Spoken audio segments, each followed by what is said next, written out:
অচক্ষ নামাজ পড়েই ভেবে বসবেন না যে অনেক কিছু করে ফেলছে। এক চিল্লা দিয়ে মনে করে ফেলবেন না যে দিনের জন্য অনেক কিছু করে ফেলছে। একটা হজ করেছেন, ওমরা করেছেন, সিয়াম রেখেছেন, দিনের জন্য দান সৎকার করেছেন, একটা মাদ্রাসা মসজিদ করেছেন, ভেবে বসবেন না আপনি সব অনেক কিছু করে ফেলেছেন এবং অন্যরা সব কক্রোচ তেলা পোকা, ওরা জাহান্নামে যাবে এমনটা মনে করবেন।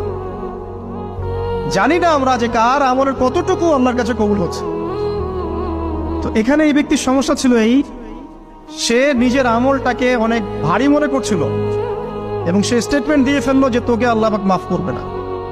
এই একটা কথা মন থেকে বলার কারণে তার ইহকাল পরকাল দুটা বরবাদ হয়ে গেল, সে জাহান্নামে চলে গেল। ঠিক আরেক ব্যক্তির ঘটনা আছে এমন, এগুলো সবগুলো রেফারেন্স আছে। এক ব্যক্তি প্রচুর ইবাদত করত, আল্লাহ পাক তার ইবাদত করার জন্যে পাহাড়ের চূড়ায় একটা সুন্দর ব্যবস্থাও করে দিয়েছিলেন। সেখানে ডালিম গাছ হতো, ঝর্ণা আসতো, খাবারের কোনো অভাব নাই। হাদিসে এসেছে 500 বছর সে ইবাদত করেছে। কত বছর? কিয়ামতের মাঠে এই ব্যক্তির অবস্থা এমন হবে, তাকে জান্নাতে প্রবেশ করানোর জন্য নিয়ে যেতে বলা হবে,